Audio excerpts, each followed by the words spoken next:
ವಿಷಯ ತುಂಬ ಜನಕ್ಕೆ ಗೊತ್ತೇ ಇಲ್ಲ. ಪ್ರತಿ ಸತಿ ನಾವು ಥಿಂಕ್ ಮಾಡಿದಾಗ ಒಂದು ಘಟನೆ ಇದು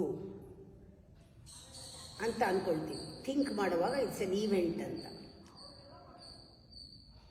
ಅದನ್ನು ಪದೇ ಪದೇ ಥಿಂಕ್ ಮಾಡುವಾಗ ಅದೇ ಕೆಮಿಸ್ಟ್ರಿ ಪ್ರೊಡ್ಯೂಸ್ ಆಗುತ್ತೆ ಮೆದುಳಲ್ಲಿ, ಅದೇ ಕೆಮಿಸ್ಟ್ರಿ ಆಗುತ್ತೆ ದೇಹ ಮೆದುಳಲ್ಲಿ. ಅದಕ್ಕೆ ಅದು ಲಾಂಗ್ ಟರ್ಮ್ ಮೆಮೊರಿಯಾಗಿ ಉಳ್ಕೊಂಡ್ಬಿಡುತ್ತೆ.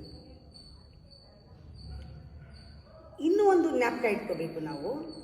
ನಮ್ಮಲ್ಲಿ ಒಂದು ಅಲಾರಂ ಥರ ಇರುತ್ತೆ. ನಾವು ಕಾರಣ ಹೊರಗಡೆ ಹುಡುಕಿದ್ರೆ, ಈ ಘಟನೆಗೆ ಈ ಕಾರಣ ಆ ಕಾರಣ ಅಂತ ಹೊರಗಡೆ ಹುಡುಕ್ತಾ ಇದ್ದರೆ ಆಗಲೇ ಒಂದು ನಮ್ಮ ಮೆದುಳು ಫೋಟೋ ತಗೊಳ್ಳುತ್ತೆ, ಒಂದು ಸ್ನ್ಯಾಪ್ ಶಾಟ್ ತಗೊಳ್ಳುತ್ತೆ. ಅದು ನಾವು ಮರಿಬಾರ್ದು. ಸಮಸ್ಯೆ ಇರ್ಬೋದು, ಸಂದರ್ಭ ಇರ್ಬೋದು, ಅದು ನಮ್ಮ ಎಮೋಷನ್ನ ಸ್ಟ್ರಾಂಗ್ ಮಾಡುತ್ತೆ. ನಾವು ಹೆಚ್ಚು ಫೀಲ್ ಮಾಡಿದಷ್ಟು ಒಳಗೂ ಹೊರಗೂ ನಾವು ಗಮನ ವಹಿಸಬೇಕು. ಅದರ ಕಾರಣ, ಅದರ ರೀಸನ್ನು ಯಾವಾಗಲೂ ನಾವೇ ಅಂತ. ಆದರೆ ನಾವು ನಮ್ಮ ಕಡೆ ನೋಡ್ಕೊಳ್ಳಲ್ಲ, ನಾವು ಹೊರಗಡೆ ಹುಡುಕ್ತೀವಿ. ಕಾರಣ ಹೊರಗಡೆ ಇರ್ಬೋದೇನೋ, ಇದಕ್ಕೆ ಕಾಸು ಹೊರಗಡೆ ಇರ್ಬೋದೇನೋ ಅಂತ ಫೋಕಸ್ ಮಾಡ್ತೀವಿ ಹೊರಗಡೆ.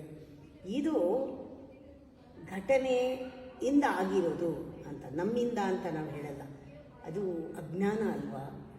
ಇದು ನಮ್ಮಿಂದನೇ ಆಗಿದೆ. ನಾವು ಹೆಚ್ಚೆಚ್ಚು ಯೋಚನೆ ಮಾಡ್ತಾ ಇರೋದ್ರಿಂದ ನಮ್ಮಲ್ಲಿ ಕೆಮಿಸ್ಟ್ರಿ ಎಲ್ಲ ಸೇಮ್ ಅದೇ ಆಗಿ ಅದೊಂದು ಲಾಂಗ್ ಟರ್ಮ್ ಮೆಮೊರಿ ಆಗಿ ಅದು ಥಿಂಕಿಂಗ್ ಪ್ರಾಸೆಸ್ನಲ್ಲಿ ಸೇರಿಕೊಂಡು ವರಿ ಆಗಿದೆ ಅಂತ ಗೊತ್ತಾಗಬೇಕಲ್ವಾ? ಬಹಳ ಸೂಕ್ಷ್ಮ ಇದು.